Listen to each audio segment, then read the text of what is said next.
Everyone, welcome back to the Travel and Tourism Podcast, my first season. Very, very special guest today because I worked with this young man in Club Med Playa Blanca during the 95-96 winter season, an amazing season, but his first season, and he remembers the exact date, unlike most of you, okay? He started in Cancun on May 8, 1988 as an assistant traffic, all right, in the beautiful village of Cancun, Mexico.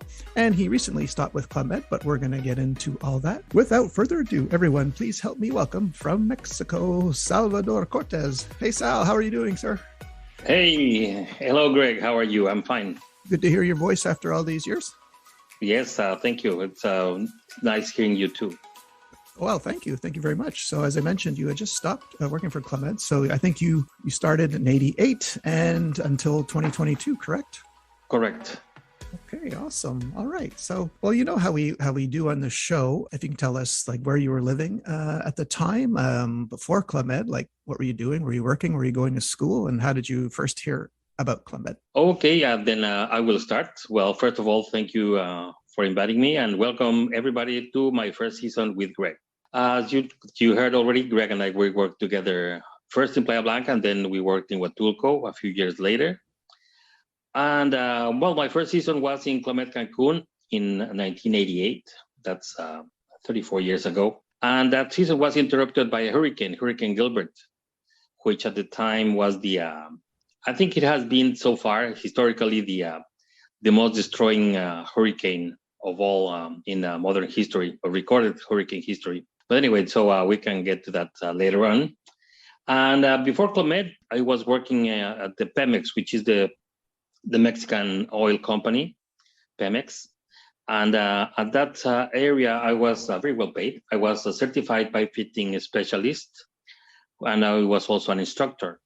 And at that time, that was the money. And then at that time, I was also a professional mountain climber. Yes, mountain climber in Mexico. It's really we have high mountains in central Mexico. We have in feet, I don't know, but it's in meters. Is more than 5,500 meters higher than that mountains just around Mexico City Valley. It's Popocatépetl and Iztaccíhuatl. There's two volcanoes that are very high. And believe it or not, I was specialized on ice climbing. So I was climbing ice, yes, okay. like 2 hours away from Mexico City. Okay, wait a minute. Where is there ice? Where is there ice in Mexico? There's two volcanoes east of Mexico City. Really? One is Popocatépetl, it's friendly called Popo, and one is Iztaccíhuatl, also called as Ista. Oh, that's right. Yes, sorry. Okay. Yeah, and they have they used to have permanent glaciers. Now, like 1 year ago in July last year, one of the glaciers from these mountains fell in a big portion, big chunks, and that. So we lost a big part of ice from that mountain. So it's every day is less ice. There's a lot of snow because it's high. The mountain is very high. So this season, the summer is more snow than in the winter because there's more humidity. And but it's yes, I was a professional mountain climber. That's before Club Med, and I didn't make much money in that one, ice climbing, but it took me to different places like Aconcagua, Mont Blanc in France, the Drus also in the Mont Blanc Massif, the Mont McKinley or Denali in Alaska. You climbed Denali? No, we couldn't get to the top, but we went to other mountain, Mount Hunter. Okay. And in Alaska also, it's a huge area. It's like so the glaciers I knew in Mexico or Argentina were nothing compared to Alaska. It's too much ice in Alaska, but it was very, very nice experience. And also I went to France, to the Mont Blanc Massif. I went to Mont Blanc and also the Drus. The Drus is a rock climbing. It's like those needles that you can see from Chamonix. Those are the Drus, and it was also a very unique experience, like better than the ones I had here in Mexico, because also do a lot of rock climbing, not only ice climbing or snow climbing.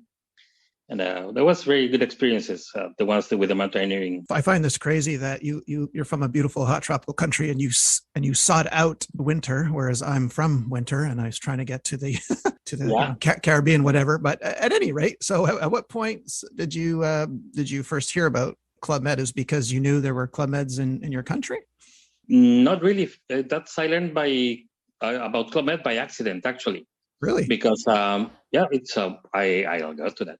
It's Pemex was a very good money, but Pemex, the petroleum, the oil company, was on a stage that they were cutting a lot of expenses and a lot of people, and I was not a permanent worker in there, so I was gonna be cut anyway. So before they cut me, I started seeking for new horizons.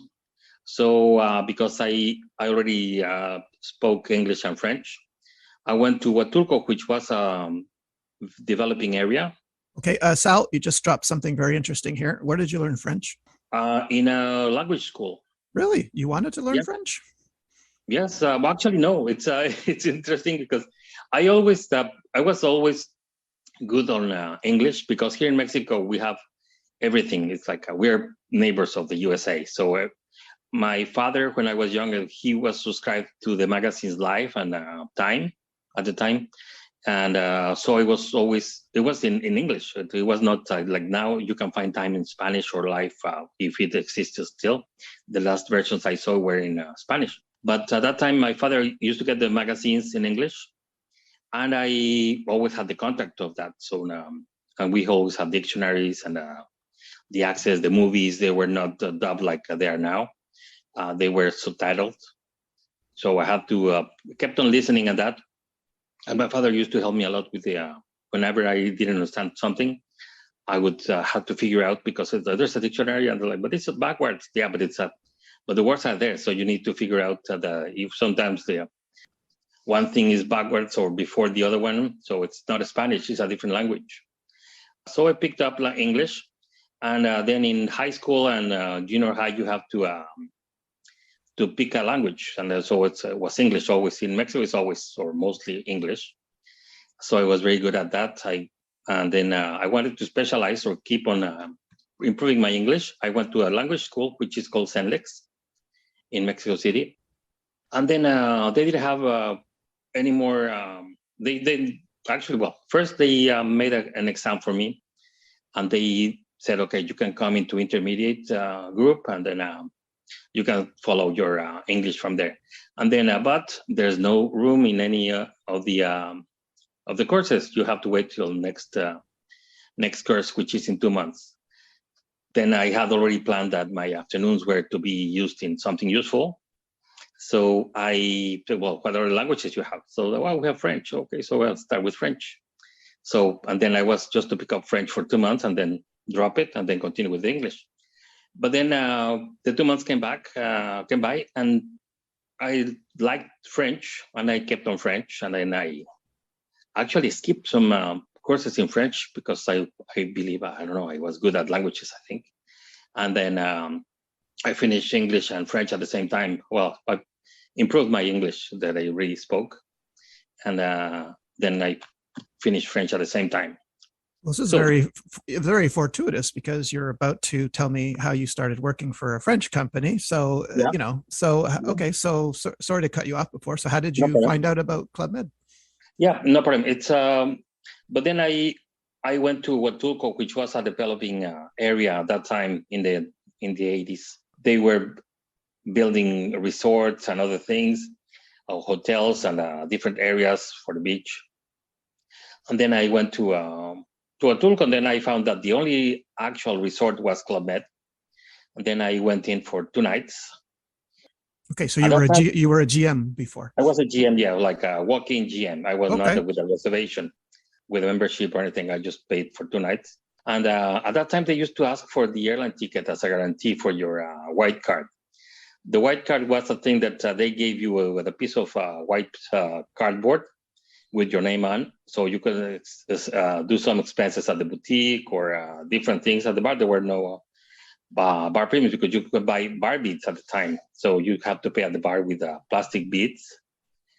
So I didn't have a ticket because I came by bus to Huatulco, but I have my passport. So they took my passport as a guarantee. And then I stood for 2 days. And then I was, when I first went in with the village, I was shocked. I was impressed, shocked in a good way. I was impressed by all that friendship, by the smiling and the hello and everything. So, and people from different places of the world. I saw there were people from all over the place. At that time, there were not so many Mexican geos as there are now. And it was a very international team. And later on, I would learn with Club Med, one of the values of Club Med is oh my God, I lost it for 1 second. The multicultural part of Club Med. And then I liked the multicultural part of that. And then I decided I wanted to be part of that team. So I went to the human resources person. He told me, yes, you can become a geo, but we cannot hire you here. You have to apply in Mexico City. And he gave me the address, the telephone.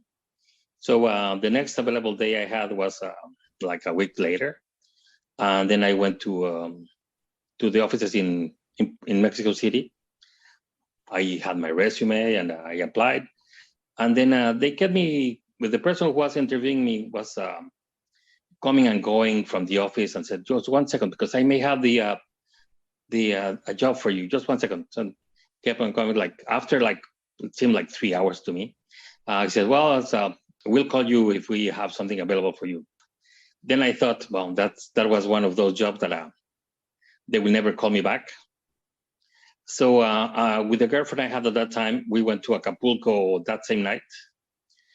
And so when I came back from Acapulco, it was a Thursday night, and my mother told me, well, somebody's been calling you from a company. What company? Club Mediterráneo, actually, she told me.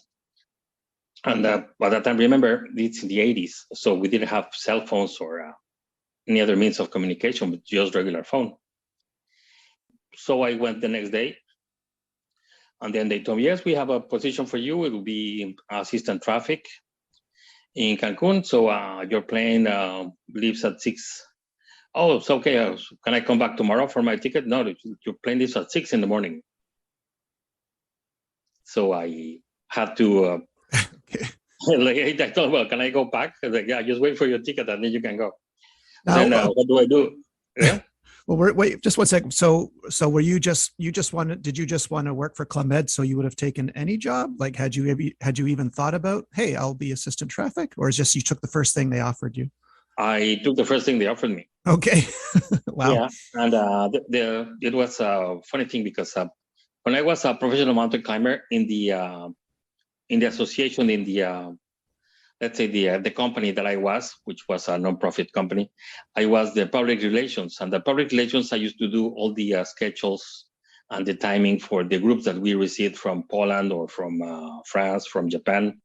We had people coming, and so I had to figure out for these people that I received in mountaineering, what time their plane would be landing, what time would be leaving from immigration and customs, what time we'll be getting on a transfer to the hotel where they will be staying, and then what type of transport is going to be, a combi or because there were no vans at that time in Mexico. It was the largest vehicle was a Suburban, which was expensive to rent, or a combi, which was a Volkswagen car. But no air conditioning in those cars, so it was stupid. So I had to do the schedules for these groups, and then I had to know what time they would be leaving from the hotel they were staying, what time they would be arriving to the mountain, what time we start walking to the place we were staying, and all those scheduling. So was my duty in the mountaineering. Montañismo Organizado was the company or the association I was staying in. But then when I came to Club Med, was a very similar job, actually. But let me get first to how I got to Club Med Cancun. Was a different thing.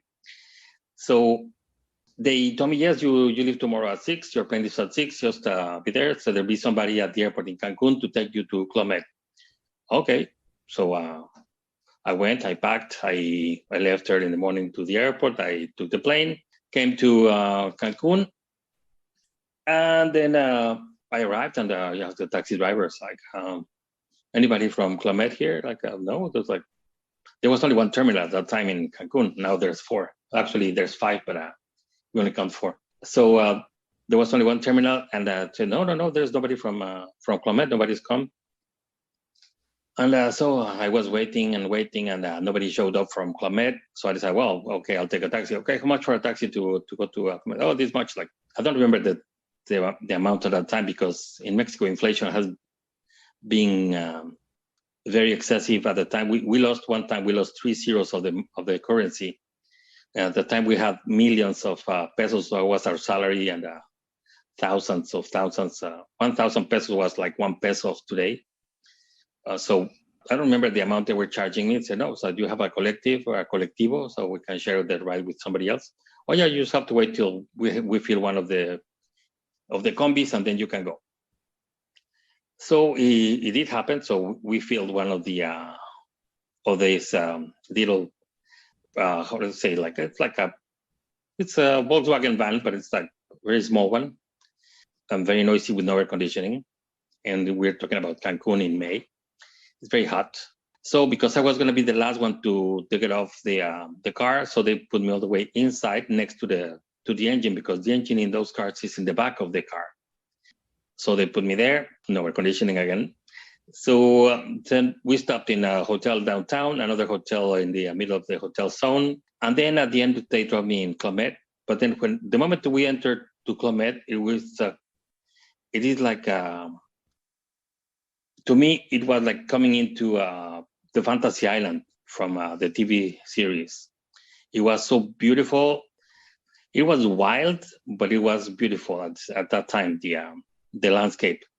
There were not so many buildings like now in Clomet, and it was very, very nice and shocking for a person who I'm always used to being in the mountains and that, but not too much to the sea.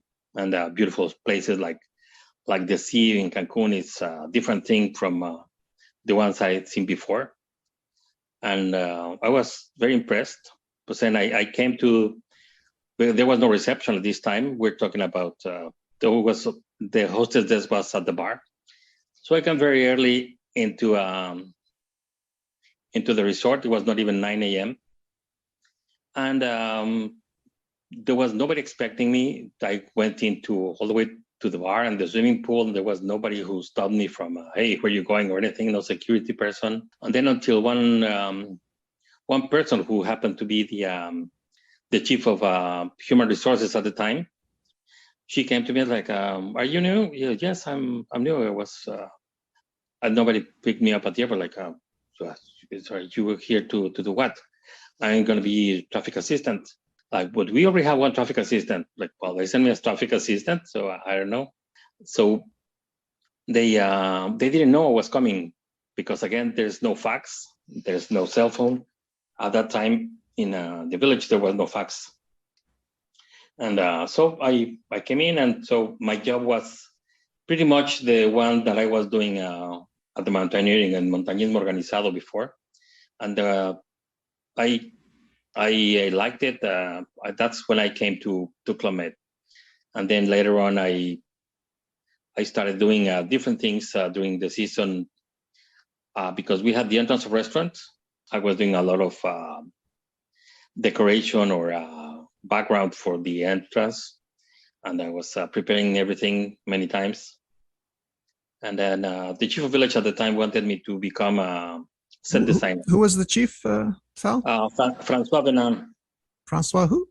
Venin. Oh, okay. V-E-N-I-N. Yeah, Francois Venin, there was at the time. And so he wanted me to become a set designer. But really? Okay. Yeah, but then I was going to go to Sandpiper in September. But then Hurricane Gilbert came, and I stopped that thing anyway. And because it was at that time, remember, there's not so much organization. We didn't have computers. We didn't have a fax yet. Imagine in the village. The chief of village one time told me, oh, we're working on getting one more extra line to get a facsimile. Like, what is a facsimile? Like, fax, it's a fax. Oh yeah, I know what a fax is. Like, it's a photocopy machine that you send one copy from here to another place. Yes, but we need one more line. So imagine that's how in the wild Cancun was at that time. So there was no telephone lines, no fax machine, no and internet, and in no 80 computers. in 88 was Yeah. the Club Med one of the first hotels on the strip? It was historically Club Med is one of the first two resorts in the area. Okay.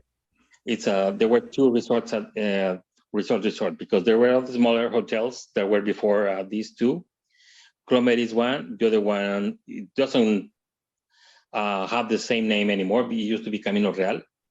Camino Okay. Real was at the south point, north point of the Cancun Island, which is Punta Cancun, and then Club Med was at the south point, which is Punta Nizuc. And then Punta Nizuc, and they gave these two resorts 2 full kilometers of beachfront each to being developed.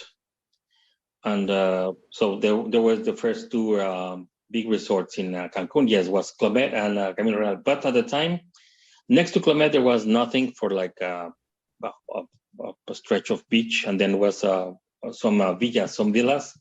There were not really a hotel per se. It was some villas that people owned, and they came like maybe once a year to use them, and then they left. But there were not too many hotels at that time, though. I wanted to ask, what were the major charters that you had that year in 88? Was it New York or Montreal or somewhere else? No, at that time, Club Med, we used to have a lot of flights with Continental Airlines, but they were charter flights. Charter flights, we had a lot from mostly Houston and Newark, with Continental Airlines. Okay.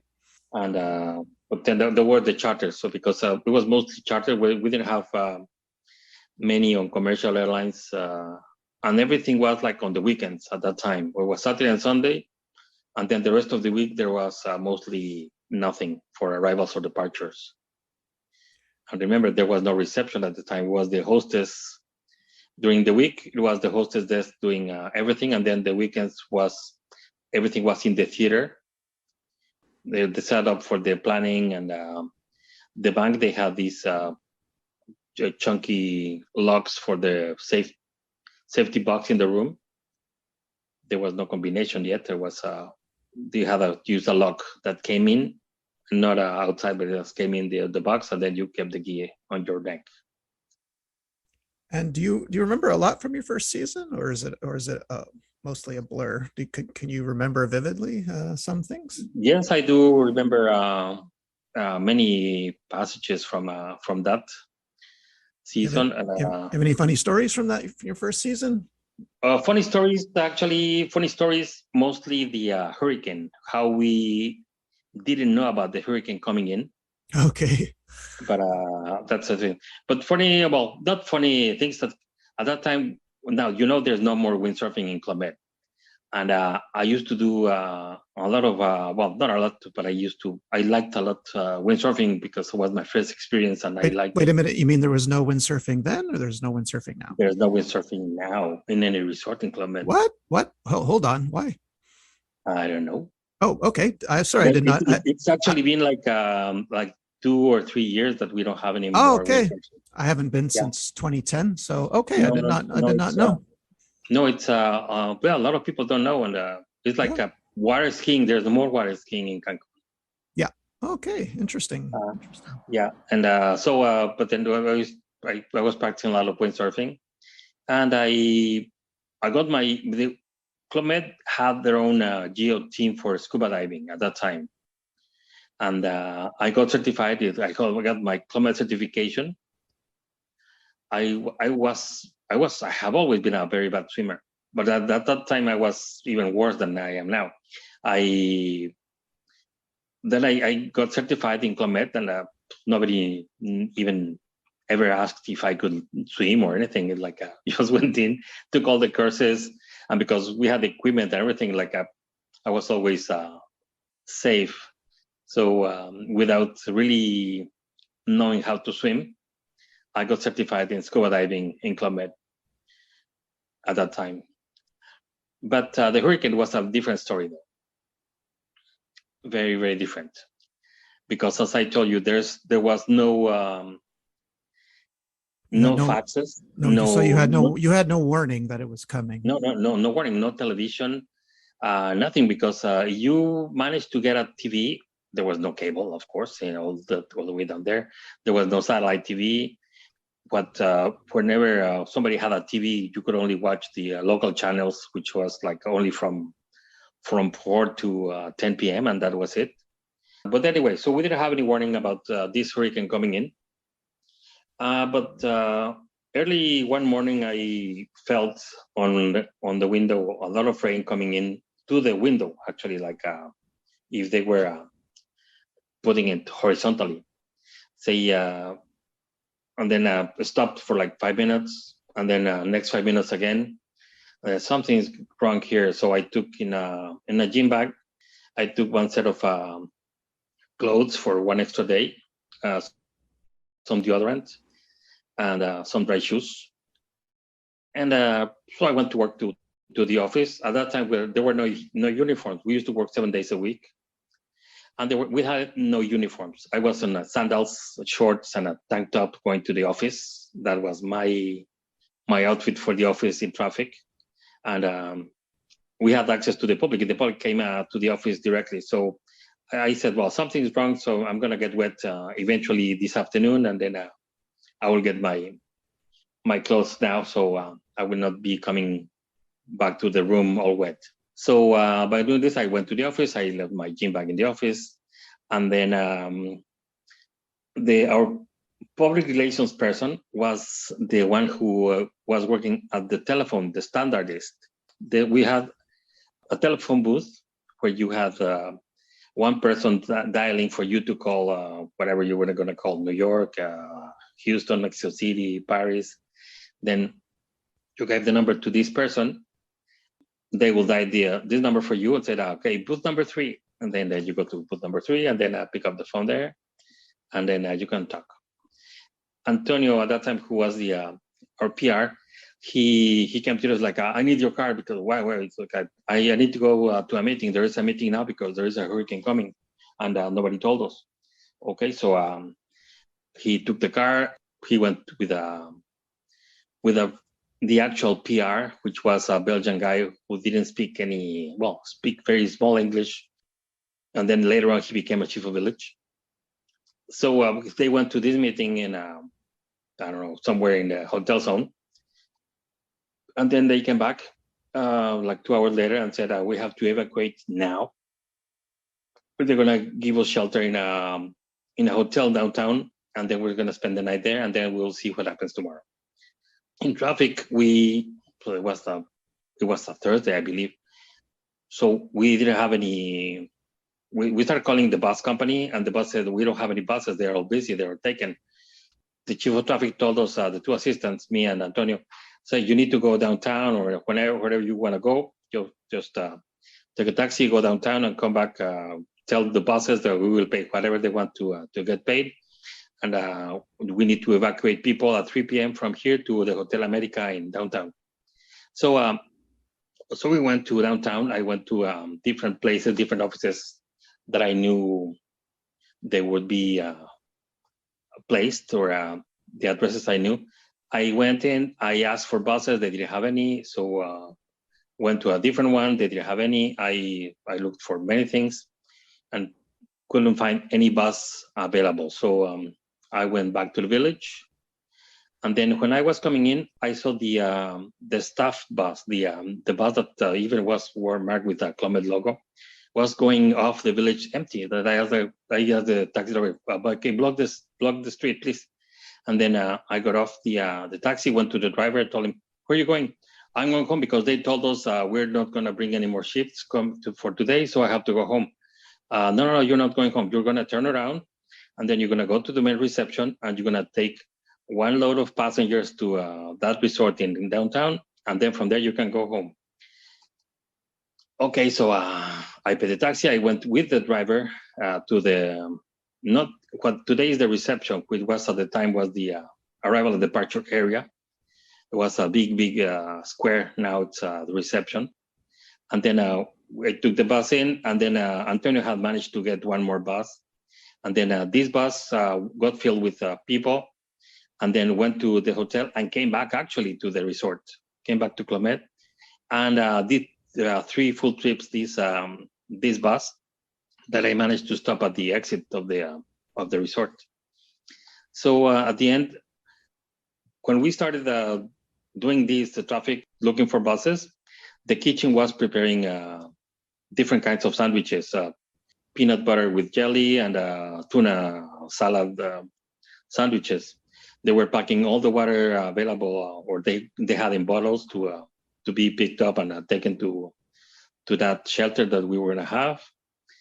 The nurses also were packing all the medication or things for first aid we might need at the other place where we were going to stay. And then we finished. The last bus left the resort about 6 p.m., which was at the time was very, very dark already. It was like a night already with the hurricane coming in. So at that time, we didn't have keys in Club Med. We didn't have keys for the rooms. You could lock the room from inside. So they told us, okay, go grab a set of dry clothing for you to have something to wear tomorrow or the next few days, and then put your valuables in your safe and come back to reception. So I had done already that before I went to the office, so I didn't have to go back to my room. And then I went on the last bus that left Club Med about 6 p.m., as I told you. And then we had to stay during the hurricane. They put us in a conference room in that hotel. And at that time was low season, so we had only 450 guests, plus about 120, 130 geos, because the scuba team was a very large team. We're like 18 geos, mostly French. And we didn't have mini club teams or anything. That was adults village at that time. And this conference room was, one of the sides of the conference room faced the garden of the resort. Was all glass windows from bottom to ceiling. From the floor to the ceiling were glass, and we had a hurricane coming in. So when the forces of the hurricane started coming in strong, we had mattresses on the floor and tables, of course, for the food and different things.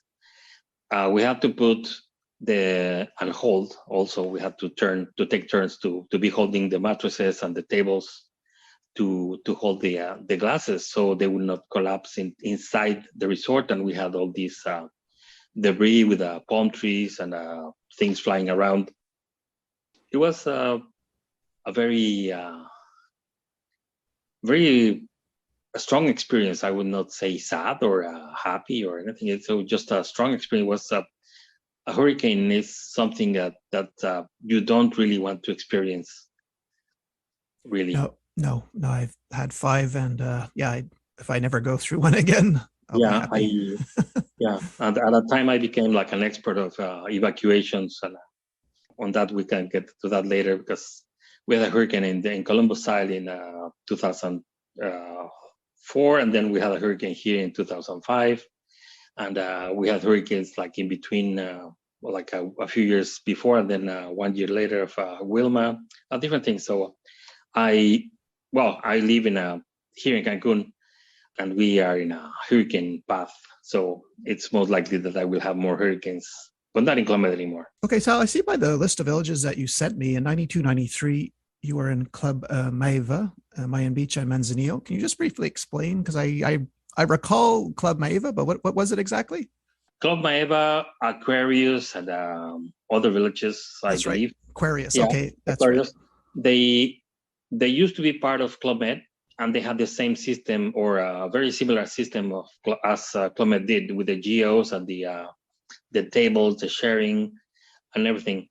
Club Maeva in Mexico stopped being a Club Med property in the early 90s, I believe. But at that time, because they were debating on the use of the word geo, actually.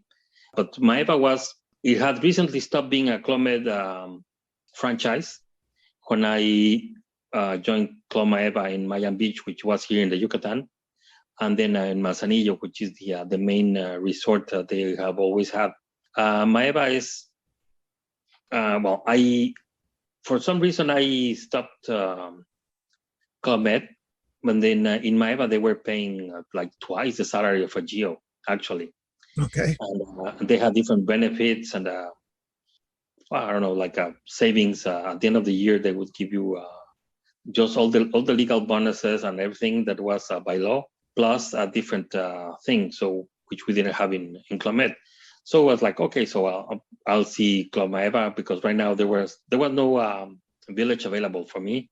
Okay. Because I wanted to go to Israel or to Switzerland because I was okay. I've been working these many years with Club Med. I want to go out. I want to go not to Bahamas or here next door. I want to go to Europe or Asia or Middle East. I wanted actually to go to Israel or Switzerland. I want to either to the mountains or to Israel. So I didn't have any village available for me, and so I went to Club Maeva. And then in Maeva, it's very similar, as I said, to Club Med.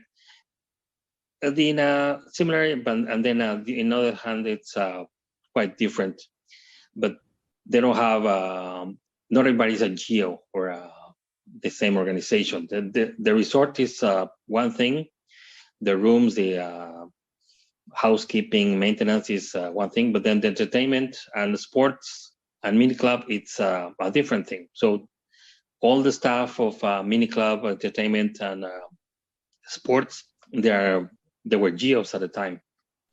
And then I was a Geo for public relations. Public relations, I was in charge of the hostesses and all the information in the resort at the time. And also I was MC in all the shows. I mean, all the shows is all the shows. Because in Miami Beach, I was the only one who spoke French of all the Geo team. All the Geo team were like 25 actually. It was a very small resort, and then as I told you, maintenance and all the hotel staff, they are hotel staff. They're not Geos. So in that, I was in Miami Beach in Telchac here in the Yucatan. I was excursions, chief of excursions, and master of ceremonies. Of course, I was MC and chief of excursions, which was I had learned a lot from Club Med also because in 2 seasons I was chief of traffic and excursions at the same time, not 2 salaries, just the same salary, but two positions. I was chief of traffic and chief of excursions in Eleuthera and in Sonora Bay. So in Sonora Bay, it's the place where I actually learned how to budget my expenses and things. So that's what I was doing in Maeva in Yucatan. And then Manzanillo was public relations, mostly managing the teams of the hostesses for the restaurants and the and different things that had to do. The information in the village that had to be correct, everything passed by correctly, and mastering of ceremonies. I was emceeing the shows.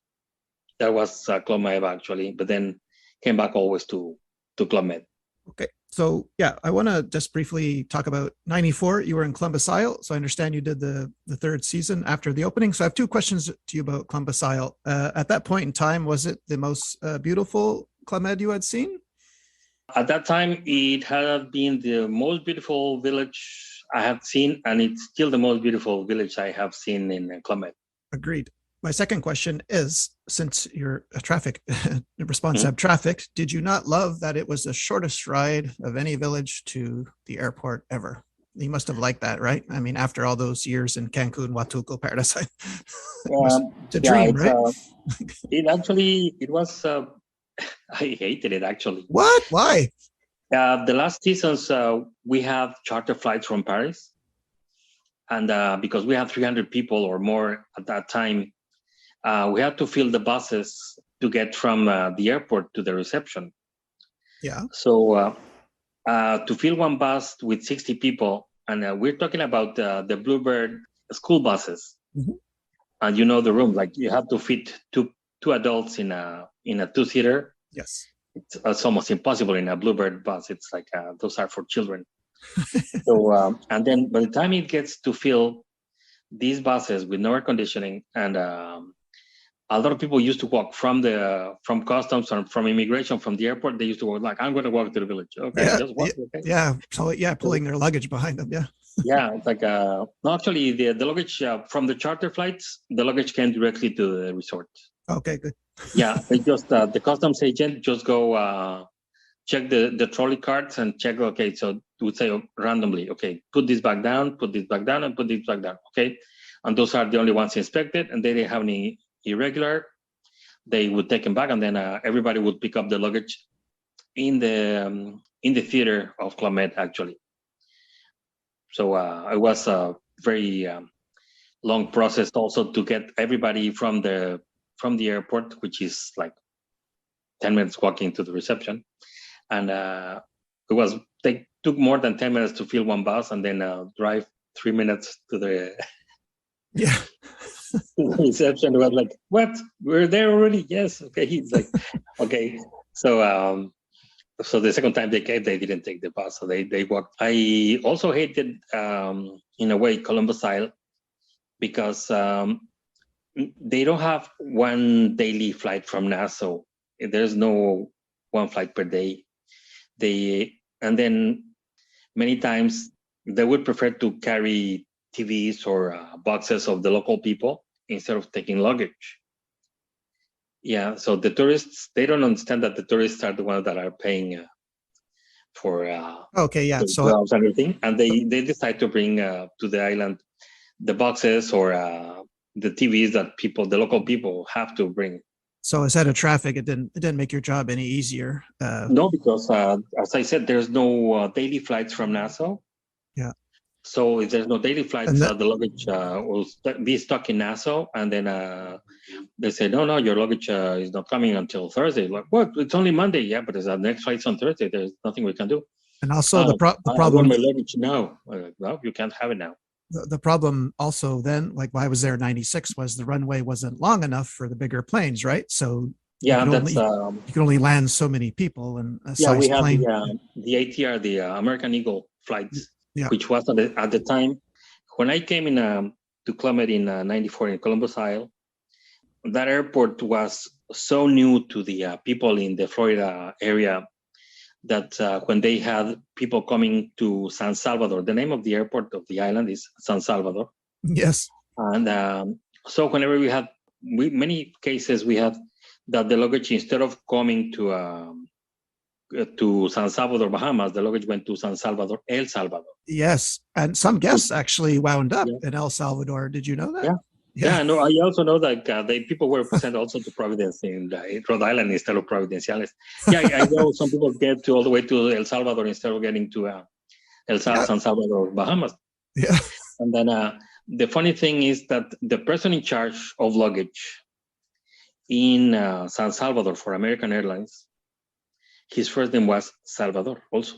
Oh, no. Okay. So I am Salvador calling from San Salvador. Oh my God! Calling to El Salvador, to San Salvador, to El Salvador in the San Salvador. So it was like hello, I'm Salvador calling from San Salvador. What? Like, hello, my name is Salvador Cortés. I'm calling from San Salvador in the Bahamas. I'm calling. Yes, what again? Okay, repeat. And then yes, we had some people, and we had the luggage was misdirected. It was sent to El Salvador instead of here. The luggage was to be sent to Sierra Zulu Alpha instead of Sierra Alpha Lima. Was the name of the airport was SZA instead of SAL. So yeah, we have some luggage here that doesn't belong here, but they're like, okay, we have to send it back to Miami, but it has to. Once it gets to Miami, it needs to be 48 hours in quarantine because it's coming from Central America. Okay, so they would send the luggage the next day, and then 2 days later, Immigration and Customs would liberate the luggage to be sent from Miami to Nassau to San Salvador. But at the same time, there's no flights every day. From Miami to Nassau, yes, but not from Nassau to San Salvador. And so that created a problem. So like people saying, okay, just leave my luggage in Miami. Don't tell them not to bring it to the Bahamas. It's gonna get lost. So it was difficult when it was just the ATRs at the beginning. We're dealing with the luggage sent to El Salvador because it was a lot of luggage. Yeah. And then, but now once we had the long runway, as I told you, we had charter flights from Paris, and then we had at times the full charter just for us, 360 people, just for Club Med in one flight. Yeah. Let's jump to when I met you in 96 in Playa Blanca, 95, 96. So I have two things, because you always struck me as someone who always knew his job, very professional. You never wavered. You could handle any problem. I remember the first time I had to go to Puerto Vallarta with Vladimir's circus. It was a 3-hour trip, I believe, roughly, down a road that is never straight. Okay. We get there and I'm already knackered. And we thought we would have time to freshen up, go to the bathroom, whatever. You handed us, I remember this vividly, you handed Vlad and I each a bag of McDonald's, and you sent us right back the way we came with a busload full of tourists and coolers of Corona. Okay. So luckily I only had to do that run once. But did you know that I have to shout out this Geo? I don't know if you remember Tim Wilcox from Snorkeling. Of course I do remember. Yeah, he routinely do you know what he did? Like maybe you knew, like he took it upon himself for that run, that Puerto Vallarta run, he would actually jot down the street sign and the time he passed it. For 3 hours he did this, and he passed this out to geos that were going to do Playa Blanca, Puerto Vallarta. So when the guest asks, how far away are we? Well, we would pass a sign. He'd say, okay, you're 43 minutes away from the village. Did you know that he did this? No, not really. He actually sat there on the bus one run, because he always did that run, and wrote down each street sign and the time he passed it. So he would be able to tell the guest how much further away they were by a street sign. Yeah. And he did the same for Manzanillo, but the impressive one is that nasty, 6-hour bus ride, there and back. But I don't know if you ever encountered a geo during your traffic days that actually took the time to do that. So. No, not really. It was Tim was a very active geo. Like he was in sound or lights, I don't know, but he was also doing aerobics by the pool sometimes. Yeah, he did a lot. Yeah, he was also a certified scuba instructor as well. But I knew him as a snorkeling geo. Let me just take a second here. Like, would you like to shout out anyone that you enjoyed working with? Like anyone that comes to mind, like could be a chief of village, chief of service, anyone that you liked and enjoyed working with? There's some chief of village. There's quite a few that I really enjoyed and became good friends with. Let's hear it. Like Lulu. I worked with Lulu in Playa Blanca, and then later on I worked 2 seasons in Turks and Caicos, and then 2 seasons in Huatulco. So we were 3 villages together, 3 Christmases together. We actually, I believe we became good friends, and but then at that time, remember when we stopped Club Med, there was when she left in '99 from Huatulco. At that time, Facebook had already started, but not in the way that it's now, and we didn't have any social media or just the email address I had that doesn't work anymore for her, and but we were in touch for a while until we stopped. But memorable villages, I remember Playa Blanca. The first time I was in Playa Blanca was in '89. We had a Belgian chief of village, Luc Distelmans. Luc was Belgian origin, but he always he had spent a lot of time in Brazil. And whenever he cursed by himself or to anybody, he cursed in Portuguese. He was a funny guy. But then what I'm coming to is he was excellent in animation. He was a very good comedian, a stand-up comedian. He could do solo shows with no problem. He had the entire Geo team on stage for what is called a Luke's band. And I was singing actually live. In that show. But Luke also had a thing for batucadas. So we have this Brazilian fiesta every Friday night before the big arrival and departure day. We have these batucadas, and then one time he decided, okay, so let's organize 2 teams with batucadas, like Olympic Day.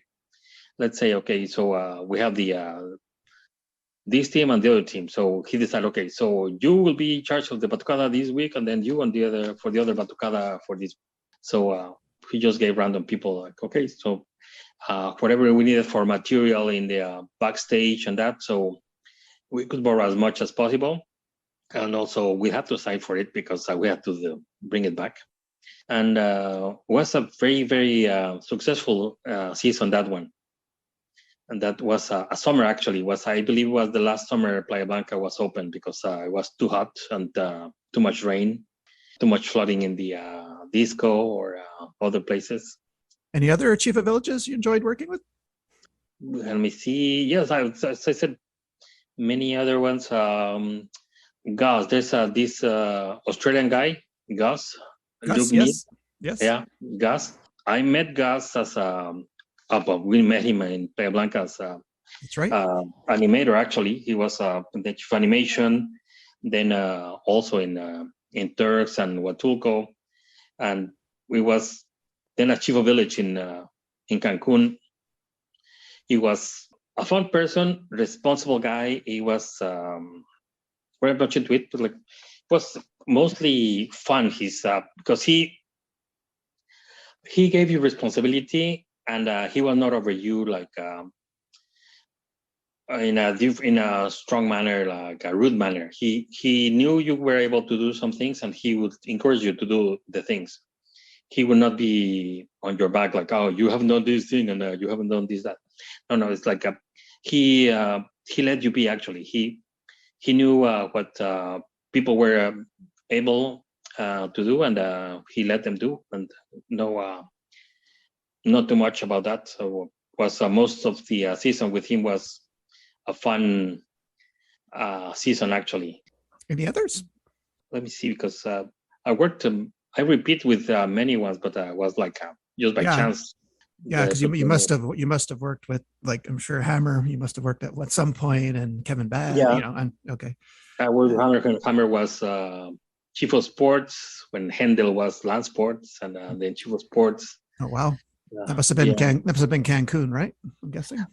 With Hammer was in Turks and Caicos. Oh, okay. Turks. Before when Lulu came, Hammer was leaving, and let me see. Hendel was where we worked with Hendel land sports. No, actually was Turks. He was land sports. He became chief of sports then. Well, let me ask you a side question, because even though this episode will air later, we are recording this on July 14th, which, as you know, in France is Bastille Day. Yep. So when I came to Club Med, I'll say this very quickly, I didn't know anything about Bastille Day. We were celebrating. I didn't know what was going on. So do you remember when you saw your first Bastille Day? Because maybe you'd already been to France mountain climbing, you already knew about Bastille Day, or were you surprised by the festivities, or not at all? I was surprised by Club Med doing something that big in Mexico, because I was here in Cancun, and we had this all these costumes set the night before, and they told you, okay, so they were preparing a castle made out of cardboard and pieces of wood to be set on the beach, and that'll be the Bastille, and people would be getting to there with flower bumps. The bumps were like it is a regular napkin with a hand with a spoonful of flour, and then just tie it. And then that will be the bump. So whenever you will throw it, and whenever it lands to anybody, would break up and with a lot of dust. Yes, I was not shocked, but I was impressed that Club Med did something that big in Mexico. Like, okay, so we didn't have those many French at the time, because French had to come to Cancun through Mexico City. We didn't have direct flights from France at the time. So they had to come through Mexico City, all the French GMs, spend one night in Mexico, and then come to Cancun the next day.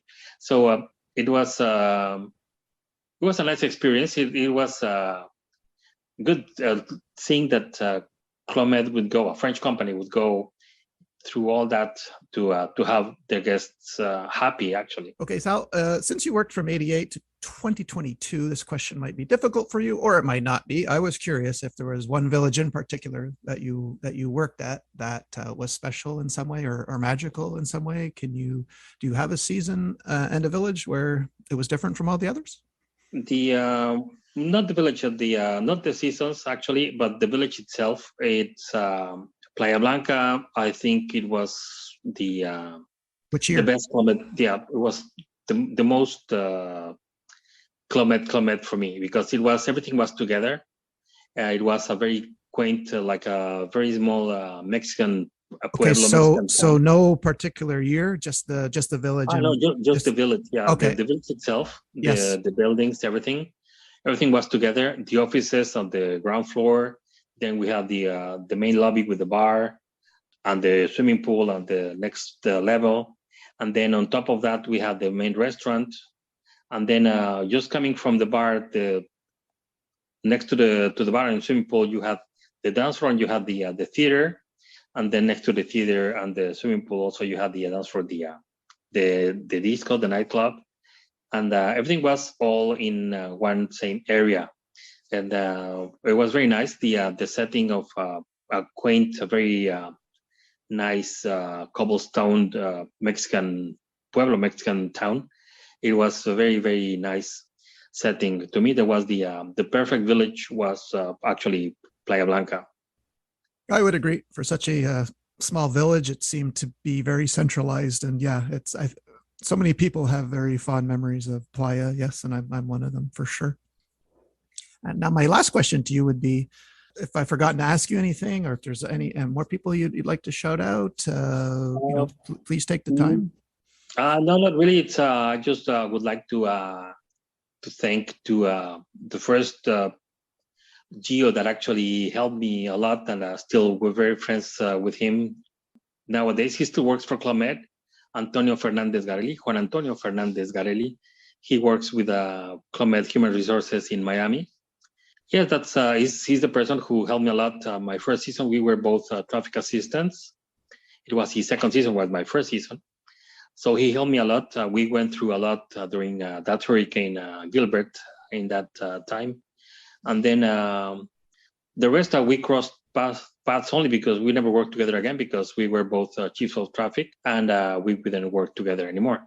But we have crossed in many meetings and that, and that's actually the person I would like to thank, because he helped me a lot becoming a Geo in Club Med. Oh, that's very nice. Well, I do want to thank you for sharing your story with us, Salvador, and taking the time out of your day to come on the show. I really do appreciate it. Well, thank you for giving me time to share my things with everybody. Thank you, everyone. So that was Salvador Cortés from Mexico, and we'll see you all next week. Bye. Say bye, Sal. Okay, bye-bye.